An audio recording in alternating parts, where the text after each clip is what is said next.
shortness predates race. If a guy crashed into your car and started mugging you off, and he turned out and he was a 5'2" little black guy, you wouldn't racially abuse him. You'd go after his height, because you go after the first thing you see. That's the most like, I'm gonna go after that. Oh man, I'd combine the two. Oh, yeah. I'd call him an Oompa Loompa.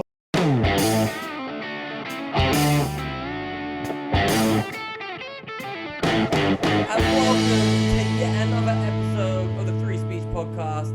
Today there's only two of us. It's a two-speech podcast. I'm the mad lad of Jihad, the Persian nightmare, the man from Isfahan, and I'm joined as ever by formerly Mr. Hate Speech, now controlled opposition. It's none other than Leo Kaz. I'm on my 13th booster. 30. You're so healthy. So healthy. So great. So healthy, so fine, man. So listen, a lot's been happening since we last wrote. Man, loads has happened. I've been away for the Fringe. They've been busy. Nico was gonna come, but he had family obligations, so he couldn't make it. But we're recording live and direct from the Fag Zone. But we have a lot to cover because so much has happened since we last spoke. You've had an accusation of hate crime, Islamophobia. Well, that's from last night. So I'm now pro-Israel. I've instantly switched allegiances. If you're gonna complain against me, I'm now pro-Israel. Yeah, okay, well, we could talk about that. So I was hosting Top Secret last night, and it was going well in the new venue. And obviously I did the Allah Akbar bit.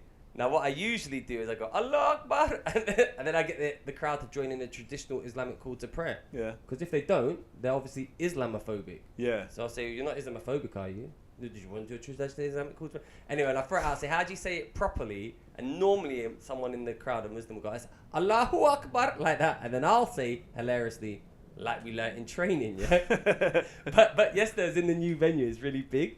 So I threw it out there, and some woman said something, but I couldn't hear what she said. Yeah. It wasn't the answer I'm looking for, you know, when you're listening out. Yeah. But apparently what she said, and lucky I didn't hear, she said, you don't say it in public places, because she got offended because she was Muslim. Right. Had I have heard that, it would have been much worse, because I would have said, the day after 9/11, you should have told this to the guys on the plane, right? Yeah, I've seen plenty of people shouting it in public places. Yeah, like, so one time you do shout it in public places. On buses, on tube trains, aeroplanes. Ideal for public transport. Yeah.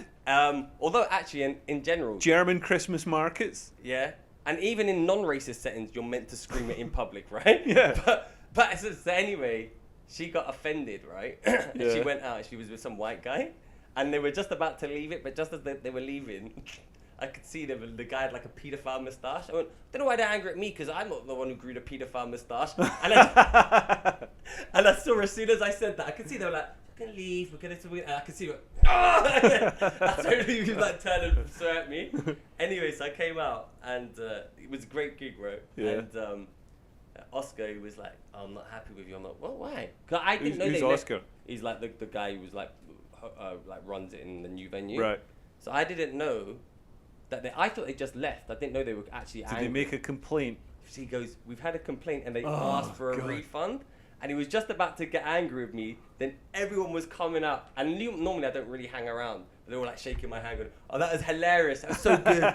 So he couldn't say shit, because literally all the black people shaking my hand. Everyone shaking my hand. Yeah. It's like, so, but anyway, it's like, listen, if you want me to become pro-Israel, this close, I'm this close. Yeah. If it wasn't for Josh Howie, I would be. I'd have a gas bomb. But other than that complaint, but loads has been happening in the world. Yeah. We had the Trump-Kamala debate. Trump-Kamala debate, get into that. About all the prisoners released from prison by Keir Starmer to make space for people who shared memes that are offensive, We've apparently. had our new benevolent Labour government come into power and instantly show their compassion by cutting the winter pension. You know what? I quite like that. Remember that. We've got to lock down for the elderly, man. They're going to die. We don't say we're going to cut down and lock down society. Yeah, we're just keeping them alive for another 3 years so we can freeze them to death. Yeah, to freeze it to death. But it's funny because now, listen, the Tories were objectively shit, no doubt about it. Yeah, because they were like Labour. They're too left-wing. And now this Labour government, but now it's really, I like that everyone's like, oh wait, they're just as shit as the Tories were. Well, they're even more shit. I mean, this is like, it's like the only choice you had. It used to be the choice between like two different versions of Tony Blair's Labour Party. Now you got the choice between Tony Blair's Labour Party, which is the Conservatives, actually probably a bit more left-wing than Tony Blair's Labour Party. They're pushing forward all this trans nonsense, and they had completely open borders and all the rest of it. But you got the choice between that and like full on like authoritarian communism, like just rapid expansion of the public sector, the destruction of wealth creation. You've got the complete authoritarian clampdown on free speech. Like the people getting sent to jail. Like they're talking about shutting down Twitter, hobbling Twitter. They're sending people to jail. Literally, some of the memes people have been sent to jail for. There's a guy who worked at Sellafield, the nuclear power station. So probably, a guy we sort of need pressing the right buttons, stopping meltdowns and stuff. Homer Simpson of the UK. The Homer Simpson, just the most valuable employee. And he was sent to jail for 10 weeks because he shared these 3 memes that were basically had like a sort of AI generated picture of like Asian guys getting off a boat, and it said coming to a town near you. And it's like, what's offensive about that? That's just like sort of stating making a point. Well, what did they say it was offensive? They say it's racist because the guys are Asian. But it's like it's not like you're getting a lot of Norwegians coming across in those boats. and he got sent to prison for 10 weeks. 10 weeks. Man, you know what's funny, right? So everything's kind of, I see it, it's quite linked, right? Yeah. So in the Trump Trump Kamala debate was on Tuesday, a few nights ago. And everyone's going mad because he's like going, they're eating our cats, right? which is objectively hilariously funny. Like they're eating our cats, and they're so like serious. Like they're eating the dogs, and it's like he had one job going into that debate was like, don't look too crazy. Yeah, don't look too crazy. But here's the thing: he's like, and they go, they do late term abortions, they do this. Yeah. And the thing is though, when you say it out loud, it sounds crazy. If I said to you, they send you those, like, the top line of what you just said, people hear, they're sending prison for doing memes. And no, they're not. Yeah, that's like literally that's a right-wing conspiracy theory. And then, but they literally are. And then stuff like that, there's a video online, whether the person or not is, what's that thing that he was referring to? There's videos online of people in that neighborhood eating cats. There's a video of a woman, whether she was Haitian or not. The actual issue is that this small town in Ohio has a 20,000 influx of immigrants, and it's not able to hold 20,000 Haitian immigrants. Yeah. And honestly, eating cats isn't the worst. I've seen videos from Haiti. Oh no, Haiti's a mad country. People eating people. Yeah. People barbecuing people on like shopping trolleys or whatever, and eating them, like tearing a bit off his arm and eating it. Didn't we do a little bit about their leader, Doctor? Like, remember the leader? We did it just before. Was that the gang leader that became power? And he was a cannibal. He assassinated the president and stuff. And these gangs were running free around Port-au-Prince. Because Haiti was a slave colony that got independence. Yeah. And they fully they did all the things that Kamala wants, and the Democrats want. They abolished whiteness. Haiti abolished whiteness. They abolished whiteness. Well, they did it originally in like the 1800s. Yeah, they successfully abolished whiteness. And how far is Haiti from now they're eating each other. America? It's like the same distance pretty much as Dominican Republic.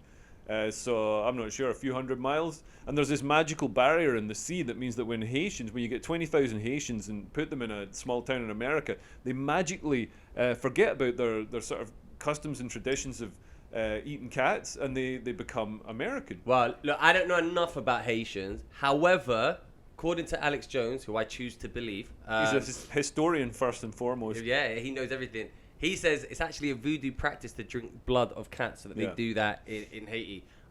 Whether or not that's true, I'm willing to spread it. I choose to believe it's true. But I mean, the point I'm trying to make, though, is these headlines sound so crazy. So when you verbalize them, you fucking right wing, you sound like an idiot.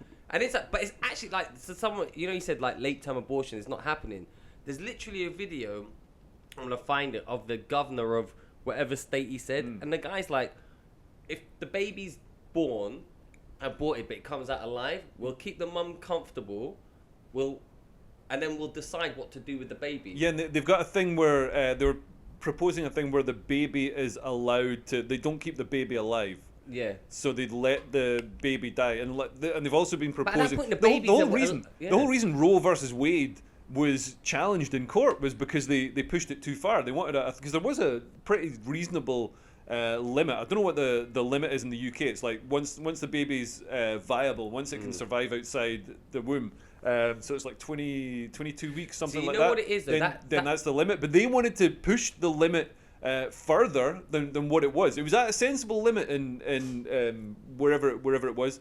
They wanted to push it further, so that's why it ended up getting challenged. If they'd have just left it alone, it wouldn't have got challenged. It's another example of the left sort of overreaching, overstepping, pushing too far, and getting a backlash. But also, you know what else it is? It's another example of the use of language. Yeah.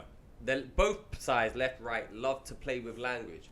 But if I tell you 22 weeks, it doesn't actually... Gash bomb, giddy gash. Is it nice? Gash bombs are great. These are like 10 years out of date and they're still good. Yeah, it literally is 10 years out of date. Is it? We got these in Lombok. We took a... This was as you know, our business venture. We took an actual trip to go and get these. That was so fun. This expired in January 2016. If anything, they're healthier now. To be honest, it's vintage. It's like an aged port. It tastes delicious. But my point is, they play with language. So when you hear 22 weeks, I don't know about you, but I don't know what that fucking means. Yeah, but it's 34 weeks. You don't know what that means, but I googled it. 34 weeks, and you can have that. That's 8 months. That's a fucking big fat baby. Yeah, that's a baby, man, and it's got like it's not it's a collection of cells. It's like no, this is like a proper baby. Like, and at 34 weeks, that can live without any sort of intensive care the stuff. Baby that can lived just at be 20. born. Yeah. So the point is that no baby's being killed. And then I saw some guy online. It's funny. He went, if anyone could provide me with an example of babies being aborted, like, or being born and then aborted. So that's like people gave him loads of things. He goes, that's not abortion, that's murder. And they were like, yeah, that's the whole point. It's the whole point. But the thing is with like Trump and like that meme, if you say it, you sound crazy. Yeah. You actually sound crazy. Yeah. But then if you even stop and look, it's like actually some of these things, like there is like fat stories behind it. Yeah, the trouble with Trump is he always goes for the most inflammatory thing, whereas if he just stuck to the sort of like, so that even though there might not be a documented instance of a Haitian man eating a cat in Springfield, Ohio, there's like you say, the sort of essence of what he says is true. They've dumped 20,000 Haitians in this small town of like 60,000 people, and it's done it's done through NGOs, all these government-funded organizations that then advertise jobs specifically to the Haitians, so locals don't get a look in for these jobs. So the Haitians are being brought in as a sort of tool of big business, and this is why mass immigration still happens. It's because the establishment, all the businesses want it because it gives them cheap labour, allows them to sort of undercut the bargaining power of existing workers, and this is why the left in the old days were against mass immigration. And big business and the establishment have managed to turn immigration into this moral thing to make everybody go along with it and not question it. When really it's just about big business making profits. But these NGOs, they're funded by the government, and so much money, taxpayers' money, goes to them. And it's really kind of sinister and dark that they're sort of doing this without any sort of proper consultation with the people in that town. And then Haitians, even if they're not eating cats, they're getting in more traffic accidents. There's going to be all kinds of social friction, taking people from what is a quite a sort of messed up country where there's cannibalism and voodoo and all the rest of it, and transplanting them into a first world country. Yeah, well, Haiti is one of the most impoverished countries in the world. Yeah. Like the highest crime rate. And also, 20,000 of anyone, doesn't matter whether you're Haitian, fucking, even if it be 20,000 Irish people descended of, but even, in fact, if it's 25, even worse, 20,000 British people, you'd say even worse, right? No, so but it's not but necessarily, it's hate, it's like, the numbers. It's the numbers that you But it is also the people. I mean, if it's from, like, if you took 20,000 Norwegians and put them in Springfield, Ohio, you're not going to get any issues with those guys. They drive Volvos. Oh yeah, you would still though. You wouldn't get there'd be no cat eating incidents. Yeah. We can agree that, right? Maybe eating some puffins but instead. Yeah, but there would still be like people just like if you put 20,000 anyone, they're like these Norwegians fucks. Yeah. I'm waiting for extra long for my Starbucks. You mean you still be angry. It's like fucking snowplows. Yeah. Also, this guy's too fucking handsome. Fuck this guy. Like you still be furious, right? So it doesn't matter that Haitians. But it's funny because if you recall, before the summer, they sent them all to the posh parts of Maori County, or what is it? I think it's Maori County or something Maripau or something like that. Yeah. Some posh place in America. This is the smart thing. And it lasted about a week. Like Florida and Texas, because the federal Maripau, the federal government wouldn't let them stop the people coming across the border. And so then the governments in Arizona, Texas, Florida, places like that had to deal with tens of thousands, millions of these migrants coming across.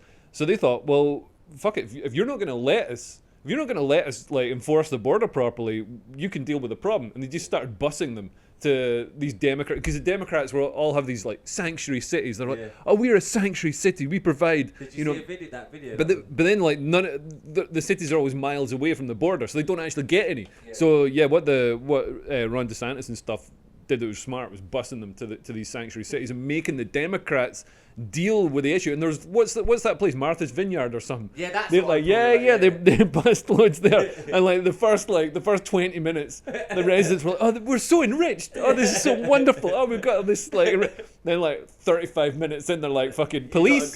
You know. but that's the thing. It's like, listen, everyone. I think 99% of everyone right-minded is pro-immigration, right? It like within. No, as in pro-immigration is in... No, legal immigration. We're bringing in the good people, blah, blah, blah. No one minds that. With a limit of 10 people a year.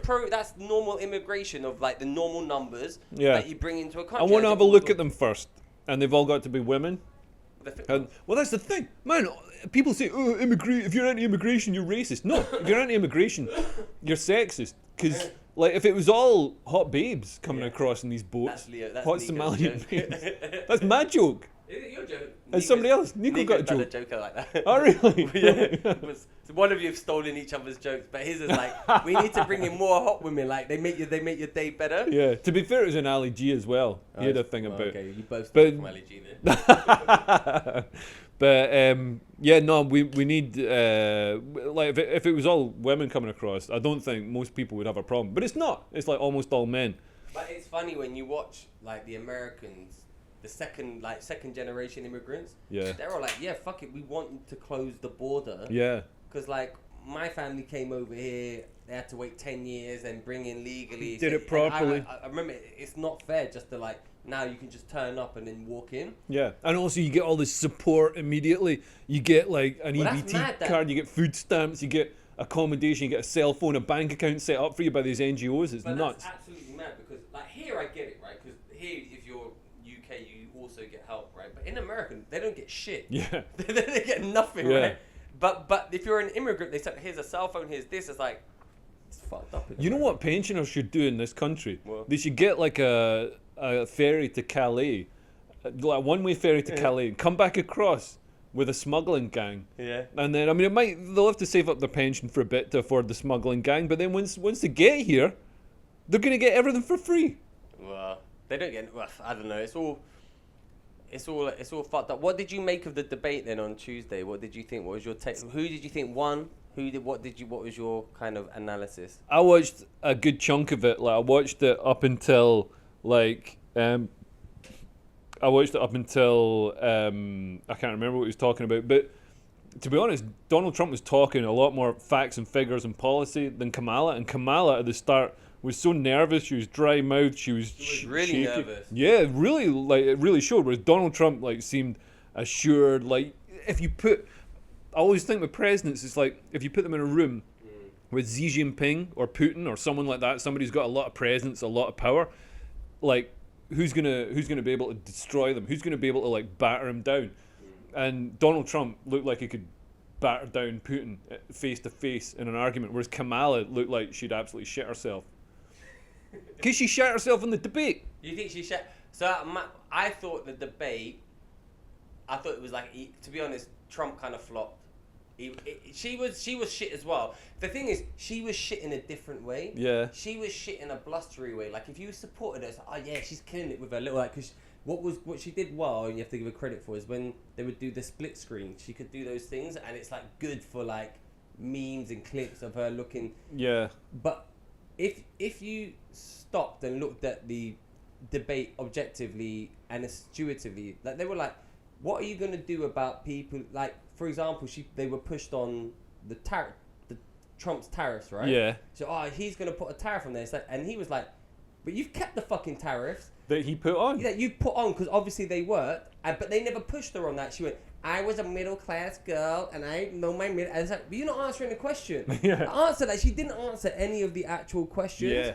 So she, if you watched it like that, she didn't answer any questions. But Trump was like, man, immediately from the get go, like when against Biden, he was like, I'm gonna just talk about what I want and discuss that. And let Biden sort of hang himself. I don't want to, because he would have been seen as just bullying like this old guy who can't it would have been. And it worked for him because it's like, actually, this is a business guy who's done this for years and he knows what he's talking about. All right, we are back. We had to take a little hiatus to fix out all the levels and the cameras. Yeah. And the mics. I can't remember and I've got a new bandana on. We were talking about the Trump-Harris debate, and we were talking about how, man, like, because all Trump really needed to do was, because like you're saying, he's already got the votes of the people who'll respond to like they're eating the dogs. So he really needs to reach out to the people, the more like on the fence voters, or even some Democrats. There's a lot of childless cat women apparently who vote for Kamala. So if they're worried about their cats being eaten, if you can get that message across, I mean that's the perfect example. You know that thing of the classic tweet of somebody said, I never thought leopards would eat my face, says woman who voted for leopards eating faces party. And this is the same sort of thing. It's like, I never thought the Haitians would eat my cat, says woman who voted for Kamala. Yeah, but the thing with Trump is all he actually needs to say is, look at their record, look at your bank balance, look at your economy, look how much food costs. Yeah, look at petrol prices, look at how much food costs, look at wars in Middle East, Ukraine. Look at everything, like objectively, and this is a thing. So I saw on CNN actually, and it was all like pro Kamala Harris thing. But then this one woman, and she was supposedly voting for Kamala. She said, the thing is, we're in a unique situation where we can see what both candidates will actually be like. We can see their records in real time. I can look at because that's a funny thing. It's like, you're in power now. Just do it now. I'm going to make you richer. But why are you not doing it now? What have you been doing for? It's like that Trump's been in the 8.5 years. You've been in 3.5 years. Don't do it. When I've come into power, I'm going to be totally different. What the fuck have you been doing? She's like, a vote for me is a vote for change. It's like, how? How is the vote for the exact same? But it was funny in the debate where Trump went, he hates her. And then the next day, Biden put on the cap. Did you see that? The Trump cap in Pennsylvania, and everyone, actually, Biden's all right. Yeah, people quite like him. Biden's voting Trump. Well, because that's one of the other big things for me. Like Biden might have accidentally come out pro-Trump a bit there, but Dick Cheney, the former bête noire of the Democrats, he came out in support of Kamala. And if that doesn't just reveal that the whole thing before was a complete stage-managed joke, it was like, the establishment has its two candidates. It's the same guy holding up the sock puppets. And like, we were led to believe that, Hillary Clinton and Dick Cheney were mortal enemies. Actually, they're on the same side. As soon as you get an actual outsider, an actual opposition, like Donald Trump, then Dick Cheney and Kamala are on the same side. I mean, what I would say is if you happen to be listening to this and you're like woke and leftist, right? Take away all the fucking bad words, mean things. Dick Cheney is a genuine war criminal with blood on his hands, right? Great guy. Yeah, Leo likes him. If Dick Cheney and John Bolton are supporting you, you know you're the baddies, right? You are in the fucking wrong. And the fact that, and it's not like she could have just gone, okay, and ignored it. She's like, I celebrate this endorsement. It's unbelievable. It's genuinely unbelievable. Didn't she also say something about, because she was questioned about that, and the person was saying, well, so what, you'll take support from anyone, even Hitler? And I think she said, well, a vote's a vote. And it's I don't think I saw someone say that, or was it somebody else? Destiny said that. Right. Destiny's a crappy YouTuber who's like, well, a vote's a vote. But it just shows, wasn't his wife getting pumped by other men and stuff? And man, whenever you get these people who are like polyamorous or whatever, they're always like, I'm so happy or whatever, and it's like they never are, and it never works out. It's unnatural. I'm happy my wife's being done by other men. Yeah, that's fun for me. But it's interesting how, like, you can see it's just so tribal. It's not even, no one's stopping to think. It's like that the Democrats aren't, in the day they were like the supposed non-war, but now they're like, yes, war, yes, Yeah. Dick Cheney, yes, war. They're not the good guys. And I'm not saying, basically, as a wrestling fan, I know politics is both of the same side, different side of the same coin. But at least with Trump, you kind of know what you're getting. Yeah. You know what you're getting. Like, okay, he's going to be America first, which is good because it means less interventionism, less war. And he might say bombastic things. I don't think that's entirely good. And also, I think they made, like, because I'm sort of against Trump because the way he talks about Ukraine and stuff. Like, I think the whole of the West needs to be a lot tougher. It needs to be a lot more like Ukraine. It needs to be much more sort of traditional. What do you think then about the fact that just today, apparently, Blinken is going to come out and say they're allowed to use long-range missiles? The ATACMS and the Storm Shadows. Because Putin said, that will be a red line for me. Then I'll declare a war against NATO. What's your take on that? He's been at war with NATO for like 3 years. No, but now he's officially going to be at war with NATO. Man, what's he going to do? He's just pretend. He's really going to try now. He's really playing now. Man, the whole thing with with Putin is red lines. Like, all right, there is a small risk that we could all get burnt to death in a nuclear winter, but like, really, he's not gonna launch any nukes. I don't think he'll even use a tactical nuke in Ukraine. But what I hate about the West is how we're just teasing it out. The strategy from America especially has been let's tease it out and like slowly drip feed the weaponry that Ukraine needs, so we can have the maximum number of Russians killed and the maximum damage to the Russian military and completely incapacitate Russia as a military force. And while I can see that makes strategic sense, this is real people. You know what I mean? Even the Russian guys. I don't think all of them deserve to die. I mean, they're just getting sent to fucking war as well. The same. Most of them don't fucking want to go and die. Yeah, no. I mean, they are making a choice. They're getting offered a lot of money. Also, Russia's using a lot of troops from like Nepal, the Middle East, Africa, places like that. Russia's becoming a real powerful colonial force in Africa, by the way, especially across the Sahel. And Ukraine's actually fighting Russia on several fronts, not just in Ukraine, but in Algeria. They took out hundreds of Russian troops in Algeria, well, Wagner troops. Are they still a thing, Wagner? Yeah, but they're sort of more under the control of Russia now. Man, that was mad. I miss that Prigozhin guy. Man, if he'd had completed his thunder run to Moscow, that would have been nuts. That was almost like when the riots went to Downing Street. That was crazy. And then what happened? He got caught with all his wigs and stuff. That guy. Yeah. So basically, they must have called him and Lukashenko, the Belarusian president, called him, and they managed to like talk him out of doing this thunder run to Moscow because it would have absolutely. I mean, it would have ended in disaster for Prigozhin and his men. But it's not like it ended very well for him. Yeah, well, that's the thing. He would have been given all these assurances, and then they count for shit because that's the thing. You're negotiating with Putin, and that's why you can't negotiate with people like Putin. You only got force, and I think.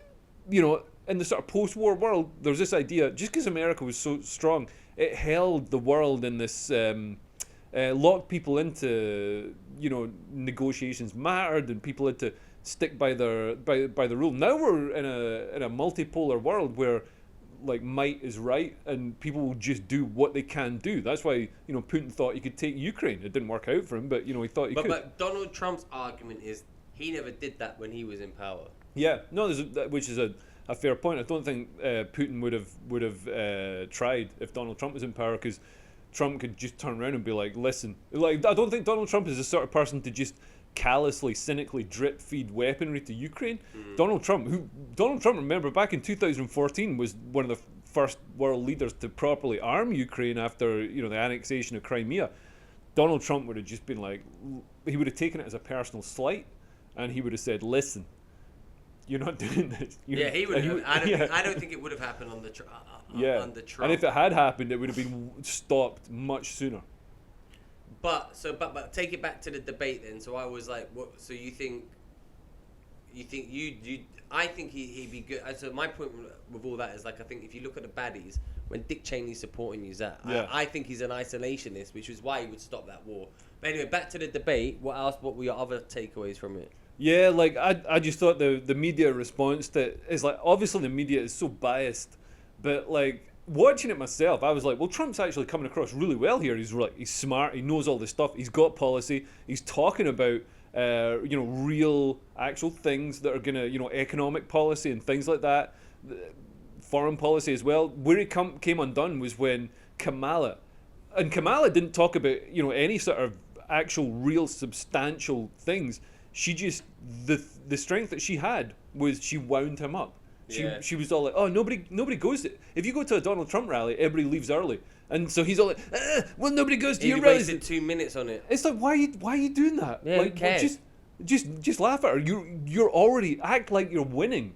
Don't act like, like, why would you do? And our whole campaign has been like, right from the start, instead of like being a sort of intelligent, policy-led, values-led campaign, it's just been he's weird. What do you? He gives me the ick, and that's a real signal to all the sort of childless women. Yeah, but I've got a bit about the ick. I was doing a show in Edinburgh and I went, tell us what gives you the ick. And I was like, when it comes to women, I was like, listen, you need to differentiate. You need to classify what the ick is, because the ick is very different for men than it is for women. Because women get the ick. Talking about Women get the ick before they sleep with a man. Men get the ick after they sleep with a woman. There's literally nothing you can do as a woman that will give us the ick, right? If we want to fuck you, right, you can literally shit in your hand, spit on your face, man. That's quirky. We're like that. Yeah. But afterwards, you could just be like chewing a little bit too loud. Like, fuck that bitch, right? But I know exactly what ick you're talking about. Which when you're in that box room in Edinburgh. What? What? I don't even know what you're talking about. Vietnam. Your Vietnam, your personal Vietnam. Oh no, that wasn't the ick. That was the atomic bomb of icks. That was. I still get flashbacks to that. Yeah. I don't want to talk about that. I don't bring it up in the podcast. Nobody wants to talk about it. But I was like, but we were going on about the ick. I was going to say something else. You've given me harrowing memories now. Well, Kamala Harris, her whole campaign so far has just been like, he's weird. JD Vance is weird. They're weird. They give me the ick, and it's like, that really resonates with women, with these sort of longhouse judgmental. But let me tell you women. One thing. Anecdotally, just my experience in my show, whenever there would be Americans when I was doing Edinburgh, and there were Americans from all over, and also you got to think they're more liberal Americans. Yeah, because they're traveling. They're in Edinburgh at a festival. I asked a few people, like young, like 20-year-olds, like a lot of them were openly telling me they were voting for, in front of the whole room. They're like, Trump. Nice. I was genuinely shocked that I'm going to be able to wind them up and and they were like, no, we're going to vote for Trump. So I think anecdotally, despite like what you're watching, like whatever the media is telling you, I don't think that's what's playing out. I think most Americans that I've met and I've spoken to, unless they're proper like militantly left, even your average American now, they're looking at their lives and thinking, my life was better under Trump. Yeah. And I was talking to like freaking blue-haired women in my show and shit, and I was like, this is going to be fun, I'm going to wind them up. And they're like, no, we're going to, I was like, you're obviously Kamala. And like, no, I'm voting for Trump. I was like, nice. And I was like, well, that's ruined my next bit. that's fucked me over. But anecdotally, that's my take of it. I haven't met anyone who will, I think even now, people have just like, they're quite like, it's funny, there was a video online as well of like Biden and Trump walking in, Biden and Kamala Harris walking into these firefighters, and it's just like deathly silence. And then Trump walks in like, woo! Yeah. I honestly think like this debate, I would say it was a draw. If you were pro-Trump, you're gonna say the moderators were biased, and then you'd be like, well, he meant a bit crazy, but it's fine. If you're pro-Harris, he owned him. Yeah. But no one who was in the middle would have decided either way. Yeah, yeah. But the majority of most people, and this is what Trump actually needs to do. He says just all he needs to do is just not engage with them at all, and just say, I will make you.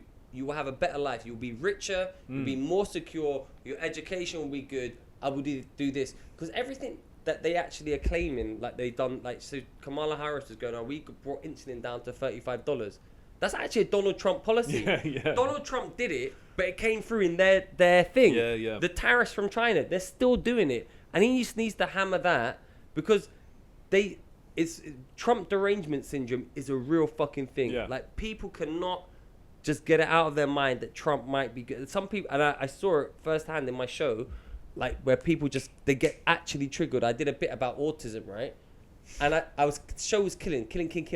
And I mentioned autism, and this woman was having a great time. She just, like, shut down. I'm like, let's go through this. And she couldn't get out of this feedback loop. And it's the same thing with Trump. They just can't mentally, they've been so programmed. It was like when COVID happened. Yeah. Like, even when they're dying from the vaccine, they can't change their mind on it. Yeah. What was our thing about autism? So the show was going great. Like, the whole room is so funny. I was just killing it, right?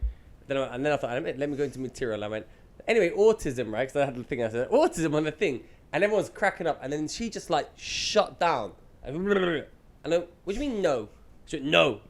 I said, what do you mean no? She says, it's not funny. I said, but I haven't even said the joke yet. You don't even fucking know what I'm going to say. She says, never funny. I said, but it's about me. She said, not funny. I was like, how can it not be funny? One, you haven't heard it, but two, it's about me.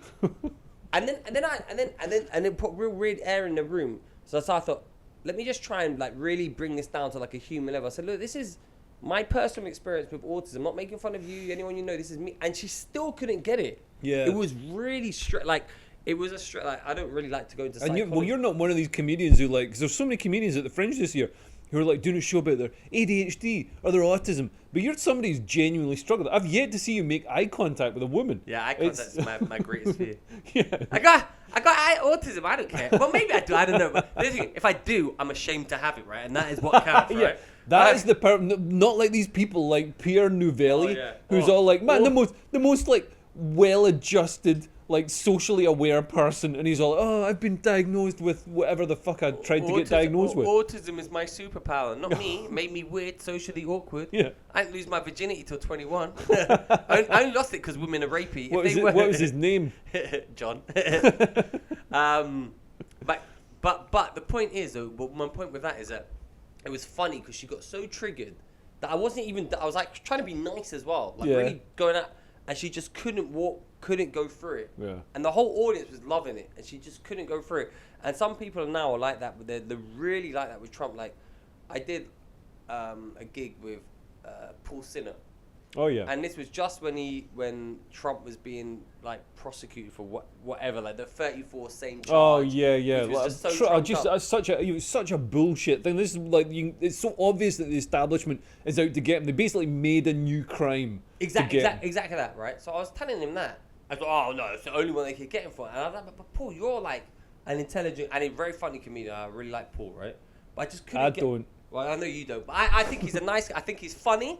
I'll say this on record. Paul Sinner is a very, very funny comedian, nice guy, and he's good. I thought he was nice till he was a dick to me. And it's like, why would you be a dick to me? I'm a nice guy, Paul. Yeah, but he's a dick to you, right? You know why? Because he's a dick on principle, but not on thinking. Right. And it's my point with it. They can't handle that you think your ideas are opposite to them, and they can't countenance that, you know, you can disagree with someone and vehemently, but you can still be friends. I think the problem with the left is not so much disagreement, it's they're utopian, they're idealists. So they've got this idea of how the world should be, and, you know, that's got all these rules that, like, men can be women, diversity is strength, so everything has to fit into that. All the shapes have to fit into those holes. So if you get something that doesn't fit into those holes, such as grooming gangs, or Haitians eating cats, or you know, a rapist going to a women's prison, anybody who's pointing that out is evil, because they're denying the utopia. You know, their idea is that, yes, that might be bad, but it's worth it because it's one of the steps on the way to utopia. If you're breaking that step, if you're stopping it happening, you're denying utopia. Well, it's like Andrew Doyle's book about, what is it, the New Heretics or whatever his book, about how it's like a quasi-religion now. Yeah, the New Puritans. New Puritans. And if you... Did you read it? I listened to it on audiobook, right, which I illegally downloaded. Thanks. Sorry, Andrew, you're not getting your money. But it's a good book, though. You can find the illegal download on onelib.co.uk, the illegal download book. Does that work in Kindle? I think so, yeah. Oh, nice. Yeah, you can download the book. See, anyway, it was a good book, but it's that. It's basically they can't handle that. So my argument with Paul Sinner, and when this was all happened, I said, he's like, oh yeah, but I said that, but Paul, you realise that this will come around, and whatever they're doing now, maybe against Trump, maybe it won't even be Trump, but somewhere down the line, this is going to backfire on a spectacular level against us all. That's what I care about. Whenever I argue these people, they argue me. I'm like, look, I don't really care about this issue in particular. It's the bigger issue about your freedoms and what we can do and what we can say. And, you know, I disagree. Like the principles that are underpinning society. But they're willing to sell out their own principles. Yeah, that's the thing. They're willing to break human rights and break the basic principles that, you know, make a functioning society in order to get their guy to win. Yeah. Like, you know, they say Keir Starmer, you know, banning Twitter in the UK because it's already been banned in Brazil. Yeah, that's crazy. They say that's okay because it's, you know, because Elon Musk is a bad guy because there's right-wing people on Twitter. It's like, no, but look at the precedent you're setting, and also look at you've broken this fundamental principle. Now you've said that, you know, if there's a government, the government can do whatever it wants to silence anybody who criticizes it, and that's a terrible principle to set. That basically means, you know, without having the free speech, without being able to criticize the government, you can have a horrific communist government. You can have a dictator. It's, you know, it's shocking. Well, yeah, the fact that they banned it in Brazil and the fact that it's even muted here, and they're saying we should ban it. They're saying it. It's weird how even Tony Blair was saying how the media drums up control for it. Like, oh, it's fine, but they're saying this, they're saying that. Of course, we should control the media. We're the good guys. Yeah, who makes you the good guys? But it's funny because they don't see it. But anecdotally, I think I just get a sense now. You might not be seeing it in the media. They're still clinging on. And even in comedy, they're still clinging on. Yeah. But now people are just like, they're so like we're just done. We're done. We're not listening. We've seen it. We've tried. We're not hearing it. It's like they've just pushed it too far. And it's the boy who cried wolf on too many issues, on too many things that that people can now objectively see. Because before it was like, we'd be saying it and they'd be like, oh, you're crazy. But now they're seeing it for themselves. They're like, oh, actually, I can see what this is happening. And now, even if you're like Labour, like, oh, they're our benevolent, they're so good to us. So like, the first thing they've done is the most fucking cruel thing. That's like imagine if the Tories went, sorry, old OAPs for taking your win aloud. Can you imagine that? And the worst thing is the left are like, oh, we've got a deficit back home. Yeah, because you sat at home when you should have been working for the Guardian writing articles. We paid you $2,000 a month. Now Ethel, who you wanted to save, is going to freeze to fucking death. Yeah. It's like, it's so callous, and everyone's like, oh yeah, that had to be done. And there's so much stuff they could cut that would enable them to still give old people this winter allowance. I mean, I do sort of think that stuff like the winter allowance should be means tested. Yeah, I think that's what it should be. I think too much money goes to pension. Like basically the sort of you old fucks. well, the part of society. This is the one thing we do agree with. As Tories, we think this is good. Take more from them. The part of society that's sort of accumulated the most wealth is older people because they bought houses cheap and, you know, all the rest of it. And they had jobs when, you know, it was good and we didn't have mass migration undercutting everybody's wages. Anyway, but what else has been going on this week? What about Hot Water in trouble? Oh yeah, Hot Water. In Hot Water. Hot Water's this comedy club in Liverpool. Great club. I've performed one of the there. best in the UK. You must have performed. I've only done it once. I've done that. All right. They won't book. They won't book me. So why? Because I'm a woman. So yeah, it's this club, hugely successful, and it spawned like Adam Rowe and spawned Paul Smith, like two of the most successful comedians in Britain today. And they regularly get called out for not booking enough women. It's like, well, why do you think they're successful? But no, they regularly get called. Lucy Beaumont called them out. You said the funniest thing. They've stumbled across a winning formula for a comedy club. Yeah, and we'll start their lineup. Somebody did analysis of comedy clubs and to see who books like the least women. So they ranked them, like, I think Hot Water only books like 14% women or something, and it went all the way to like Comedia that books like, 60% women. And it was like, man, it was basically ranking clubs from best to worst. It's like the more, like, you're gonna have a good night out at these ones, and then when you get to the ones that are like all women, the thing is, you're just gonna get lectured. Hot Water came out with a statement, and what they said, I agree with them. Yeah. He said that basically they were called out because they don't book enough women. Well, shall I say what they said? You got to find so it. I got it up. Lucy Beaumont rages. We're back to 15 years ago with sexist comedy lineups. I don't think comedy is as good as it was 15 years ago. No. But she's 41, which surprises me. I always thought she was like 28 or something. You're looking good, Lucy Beaumont. Yeah. She says, "Where's all your women?" Basically, you can search every city for comedy this month. I reckon about 90% have either no women or one woman on the bill. Some have one woman a month, back to 15 years ago. And don't get me started on TV panel shows. It's become okay again. Let's just call most of them what they really are: male panel shows that book a woman and male comedy clubs that tolerate women. The banter changes, the atmosphere becomes competitive, and women don't grow or shine or get equal employment. She says she singled out a number of comedy clubs and nights around the country who don't have a proportionate amount of women, if any, in their upcoming shows. No women available for this night in Manchester, she wrote, sharing a screenshot of the Beer Keller in Manchester. The lineup includes, and this is a pretty good lineup: Mick Ferry, Ray Bradshaw, Connor Burns, and Danny McLaughlin. Yeah, it's a good lineup. That's a good lineup. And then she, the Comedy Store, is that the Manchester one? Manchester one. Oh, it's reopened again. Yeah. That is the Beer Keller.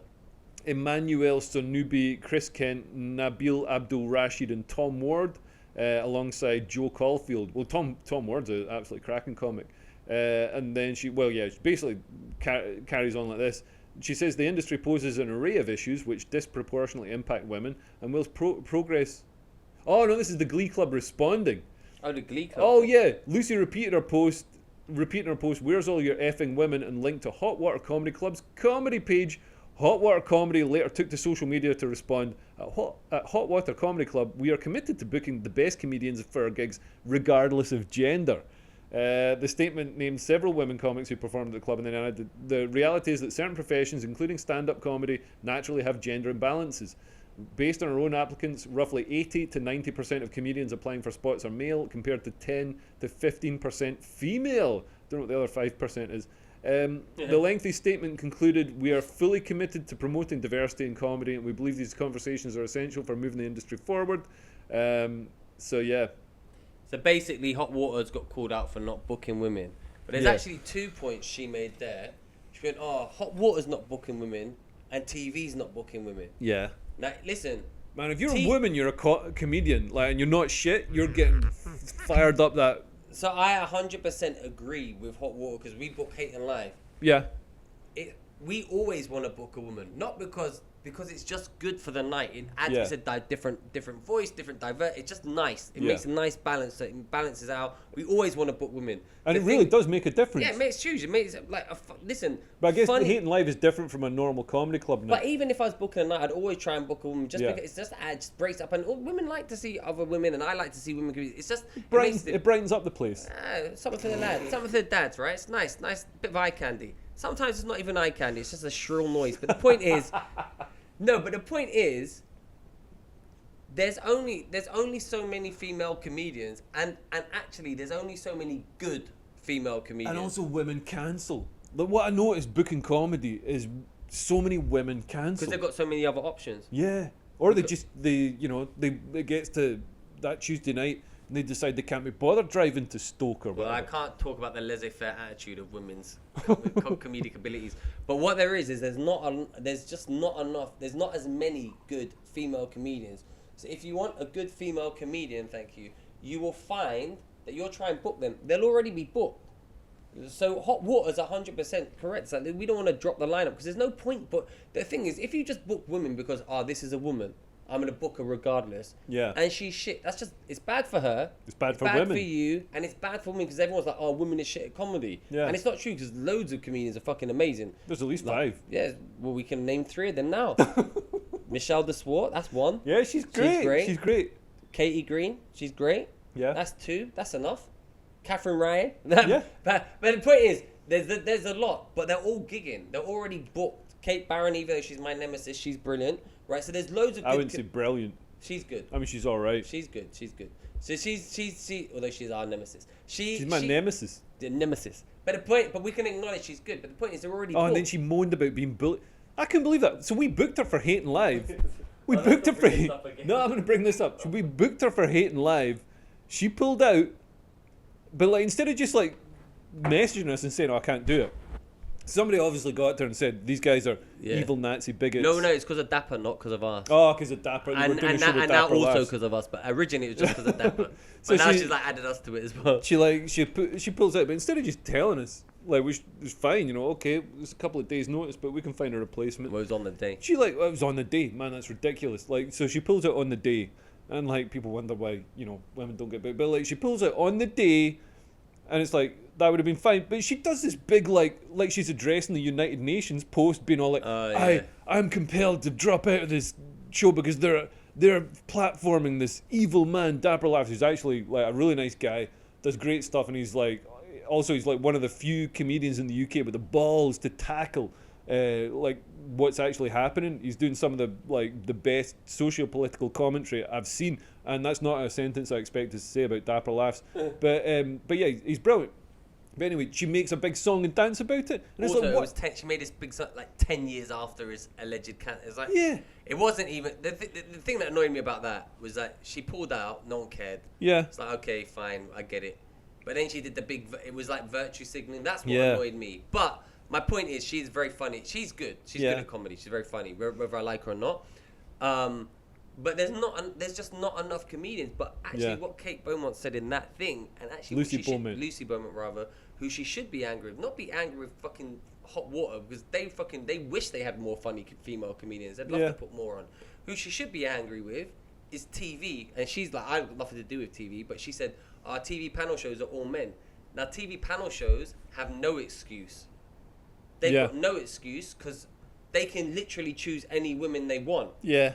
But they're choosing men, so she should be angry at them. Choosing men because they're funny. But the point is, no, but they're not. But they're not actually choosing funny men anyway. But the point is, that's who she should be angry with. Yeah, and also the whole thing about TV now is kind of done. And also, didn't she break up? She was going out with John Richardson, another comedian. She broke up with... This is the gossip section of the show. She broke up with them and went and dumped him for their tour manager. I don't know anything about this. That's what I was told. Might be wrong. We've just turned into a gossip circle now. Apparently, she's... So she was going out with who? John Richardson. She's going out with John Richardson. Apparently, she's dumped him for the tour manager. She's devastated. Allegedly. He's devastated. Yeah. He's so angry he's now become an incel right-wing comic. He's on Comedy Unleashed. Man, who do you think's going to be like a sort of famous comedian or, a notable comedian who's going to come over to like just reject all the woke bollocks and come over to the right? Because I know, like, speaking to... Man, there's a few like famous comedians I've spoken to who are like quiet allies, if you know what I mean, of like GB News. Man, and you know what? Some people who you would least expect have told me, I listen to your podcast and sometimes I even find myself agreeing with Leo. I'm like, what the fuck is the matter? Like people you wouldn't expect have come out and told me that, and you're like, I'm telling you, man, it's changing. But what you know what's going to happen, right? This is my prediction. Some of the most woke comedians are going to turn like really right wing, and they're instantly going to be just as successful as they are on the left and the right. And I'm still going to be fucking here and getting fucking moaning, but now I'll be a left wing moaner because they switch to the other side. That's what's going to happen. Yeah. It's interesting. I was reading about the psychology, like group dynamics and stuff, and like some like 85% of people will just go along with the prevailing, like whatever's the politically convenient thing to pack animals. Well, yeah, and like, so people are like, oh, how did the Nazis happen? It's like because of people like you who just go along with like saying that transition children is good. Have you just seen all this, like suddenly everyone's like pro. This is what's happened. You push people so much that now they're like advocating Hitler, and they're all like Churchill was a cunt, and they're all people are actually pro-Nazi now. Like, what the fuck's going on? Have you seen it? Everyone's turning like into pro-Nazis. I saw like Tucker did something about it. Like I didn't really follow it though.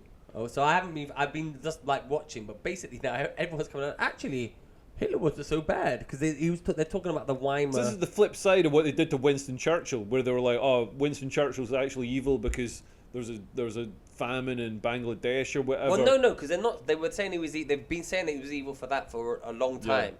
But now, and I've only been kind of following it from afar.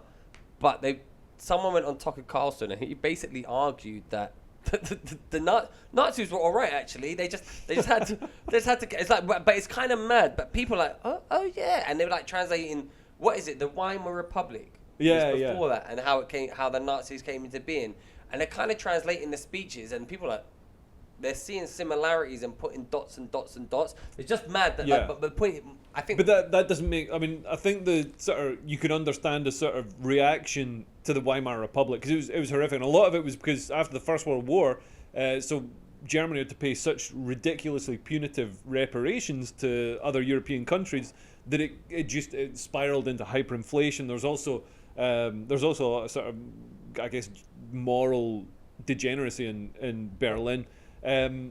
But mostly it was the economic thing. It all comes down to economics. Exactly, but I think my point is that people are now looking at this and seeing similarities, but no one would have given a shit about. No one. 10 years ago, no one ever. Maybe Hitler was all right. No one was saying that. Like we're like Hitler's a cunt, right? We were all on the same page. Yeah. And like World War II, I think we did a good thing. I think beating that was, and now people are like, because they've been pushed so far. From people that are like, you're pushing me too far. That they're starting like I was telling someone about Dankula. He used to have a tattoo, I think, of Karl Marx, right? He's the most left communist guy you could be. And they basically accused him of being racist and pushed him. And it's like, well, fuck it, I'm going to be right wing now. And they're pushing these people. And it's like, instead of just being moderate and being engaging people, like answering them. If they say this and you say, you know what, I'm not going to fucking mug you off. I'm going to discuss it with you and present you the argument. They don't even do that. So then people are now being pushed aside where they're thinking, well, look, and they're translating the AI speech and they're being able to look at all these things. And they're looking and they're saying, oh, well, Hitler was, or maybe he was right about this. And it's like, this is what happens when you don't allow a proper discussion and have all the thoughts open. Yeah. Then they start going to the extremes. This is why it's important, not because we want to be able to talk about Hitler and push it, but because we want to say this is why this is wrong, but you won't even allow us to have that conversation. But it was just crazy that online, if you're following it, everyone's like on Tucker Carlson, they're like that. But Hitler didn't want to invade Poland, and he did a radio speech to the British where he asked that he didn't want to start a war. It's just weird. But yeah, wasn't that Hitler when he was like, not that I know too much about the situation. I'm scared about learning about it in case it gets used against me in a trial. But it's like that book on your shelf, you know what I mean? Like, 'cause that's the thing, like, man, when people get arrested and stuff, they're like, he had this book that's legal to own. He had this book on his bookshelf, and it's like, I got loads of books on my bookshelf, and they're like, I've got like a wide variety of books, but like, you know, if you're gonna start picking and choosing books, but yeah, so Hitler would have been, wasn't he trying to like convince Chamberlain and people like that he wasn't too much of an expansionist menace to them? I don't know. Well, listen, we're not a history podcast, clearly. We don't know what we're talking about. But I do know that if people are now thinking, coming around to the alarm bell should be ringing when people think maybe Hitler was all right. Yeah. Like, that should just, as a society, that should say, like, listen, you push things so far. Yeah. Well, like what we're seeing in Germany right now with the rise of the AfD. So, you know, they're seen as like, you know, Nazis. They're actually designated as a terrorist group. Oh, really? I mean, this is another crazy thing. Like the German situation is even worse than the British situation. They've got like their political enemies. So the establishment has the AfD, their political enemy, classified as a terror organization, which means that the establishment can spy on them and has all these powers to sort of stymie them. But it's not working. People are still voting for the AfD because they're like, we don't like the mass immigration. We just don't like it. We don't like the way things are being run. We don't like this sort of, you know, net zero push. We don't like having sky high energy prices. And people accuse the AFD of being populist, and I don't understand why populist is seen as a slur. It's like if you're suggesting doing what people want, that's what democracy should be. You know what I mean? The real populists are socialists who say, "Oh, we're gonna take money off the rich people and give it to you." Which I like. Yeah, but if you take money off the rich people are going to be like, well, I'm not going to bother earning any money. Thing is, listen, I advocate take the money off the rich people, but actually give me the money. That's the thing. They never actually give the money. But they take the money. Yeah. We're going to give it to you. We've taken them but they never actually give the. And then both sides are pissed off. You never give me the fucking money. That's the problem. But the AFD, man, they had like crazy wins in Thuringia, I think it's called. They had basically 2 state elections in Germany, and they came out like way ahead in Thuringia. They got like the most votes of any party. The Greens were wiped out.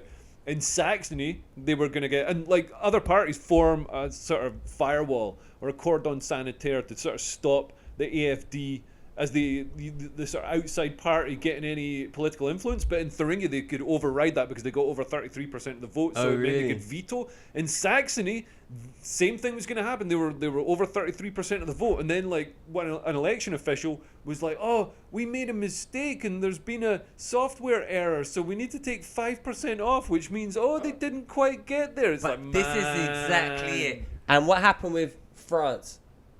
Exactly the same thing. They won, and Holland, the whatever his fucking name is, the Weitz or whatever, he won, and they went, you can't be president. Geert Wilders won, and then they went, we're not going to let you in power. Form a cordon sanitaire, and it just makes it disenfranchises people, and it means they're going to vote even fucking harder next time. But it's happening. Like every vote where they push him back, even in Canada, all these like WEF kind of places, they're all losing, and then they're all getting fucked. And people are like, we're trying democracy, like you're not listening to us. Yeah. And I understand if you're like really left leaning, like they're racist, whatever. It's like just listen, give them their voice. Yeah. The fact that they're voting against it, that there's a small percent of people who are genuinely racist. There is, but it's small. Most people... We need to get those numbers up. Yeah, well, no, but much higher. But most people who they accuse of being racist just have, like, legitimate concerns. Yeah. That should be answered.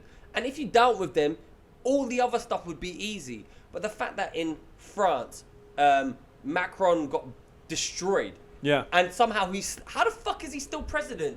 In Germany, it was the because they got like two levels. They have the presidential election, and they also have the sort of prime ministerial and governmental. I mean, I don't want to be fact checked. The point is, my argument stands. But and in France, because they got the 2 rounds, so Le Pen, the right, but she dominated. She came out way out in front. But then all the other parties joined together to create this cordon sanitaire. So this is exactly my point. So even when people try, they don't get their votes. So what do you think all those people who voted for that Le Pen for change?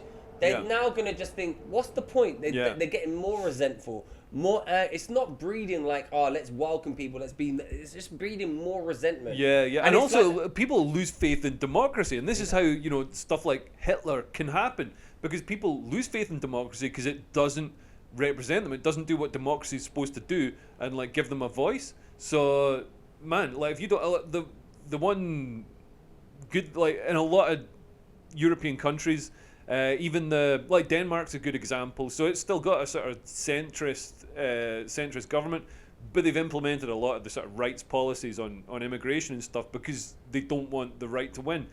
Germany is also tacking pretty hard to the right to try and sort of head off the AFD. And in France, I think their borders with Europe. Yeah, but then have they? Because other European countries have said, well, no, you can't return these people coming across your border. We won't allow it because that's not legally allowed. But Germany have just shut. So in breach of the Schengen EU resolutions, they've shut their border with Germany. They put border controls up with France and where they used to just be able to walk through. Yeah. Now they're starting to look at this. It's it's going to break up Sweden's got Sweden's sort of remigrating people. It's like sending people back to Syria, Iraq, Libya, the sort of places where they've had more problems from. Well, looks like immigration's a problem. That's what we think. There's not enough female comedians either. That's we were talking about hot water. That was our argument. I think hot water got fucked there.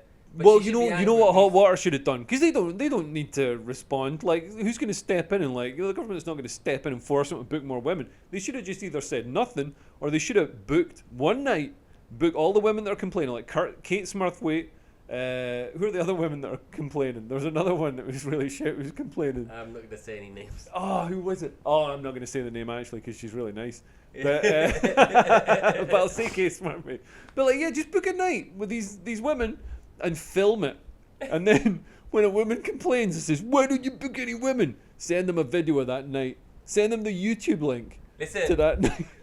My argument is there's a load of funny comedians, female comedians. There's just not enough of them. Yeah. And they're all booked. And if you're running a professional comedy club and you're booking and people are paying tickets, they want the best. And you can't just put someone in just because they're a woman, because they don't want that. Yeah. There's just not enough. If you're a woman in comedy, like look at Grace Campbell. If you're a woman in comedy, you can get so high. You can go. It's like honestly, it's like a superhero power being a woman. Listen, if you're a female listening to this, which is statistically very small, but if you are, and you've even got one inkling of a funny bone, start comedy, you'll instantly be more successful than both Leo and I within about 2 months. In about 2 months, you'll be on live at the Apollo. As if you're even inkling funny. Yeah, that stage in your timeline when me and Darius were like just going to do like 5 minutes in some shit pizza restaurant. You'll be alive at the Apollo. You'll be alive at the Apollo. Yeah. It's like there is a dearth of good female comedians. Yeah. You will get. There's plenty of shit ones though. Yeah, there's loads of shit. But the thing is, that's not even controversial to say, because there's loads of shit female comedians, but there's even more shit male comedians. Yeah, no, that's true. It's only because there's more male comedians you think, oh, men are better. They're not. It's just there's a lot more of us doing it. Like the amount, the worst comedians I've ever seen, the shittest of the shit. Yeah. Ultimate shit. Yeah. Always men. Yeah. No woman's ever, even when it comes to being shit, women can't eclipse men. Can't eclipse us.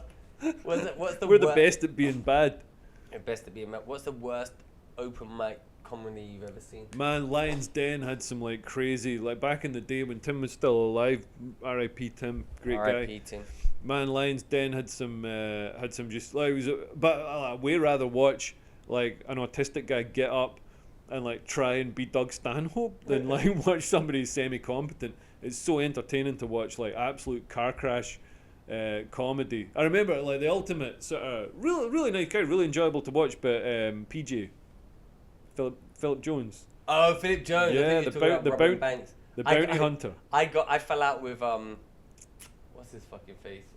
Vince Atta, because of really why? Oh, cause you laugh. So Philip Jones, I think Google Philip Jones right now if you can. I think he's got some comedy on thing. Yeah. He was an acquired. Anyway, he was doing his set at downstairs at the King's Head. Obviously, he was dying. But I found it I genuinely found it hilarious. Yeah. He used to do a joke about getting a bag and put it in a bag. So I was pissing myself laughing because it was really funny.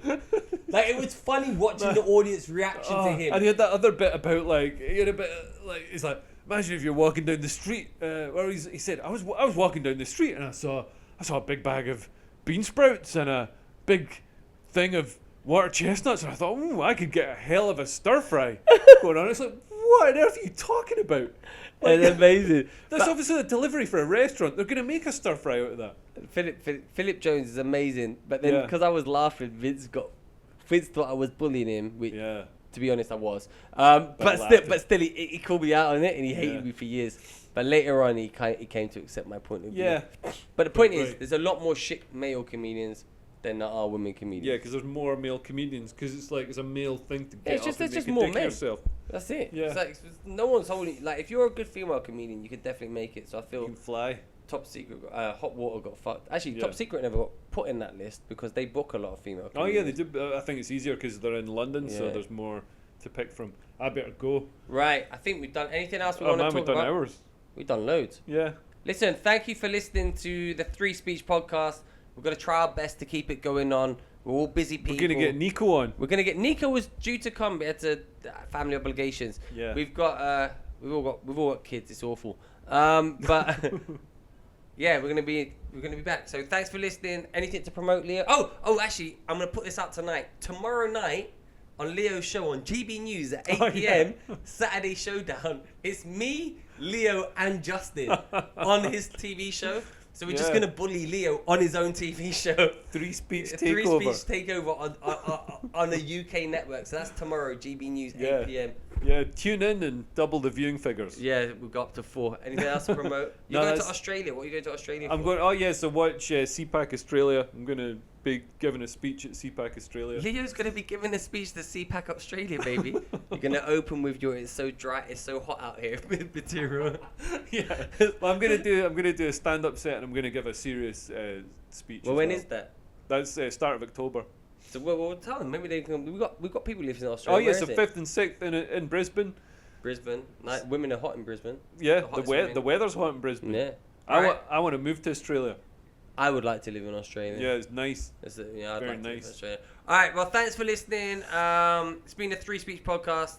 I've been the mad lad of Jihad with Mr. Controlled Opposition, aka Hate Speech.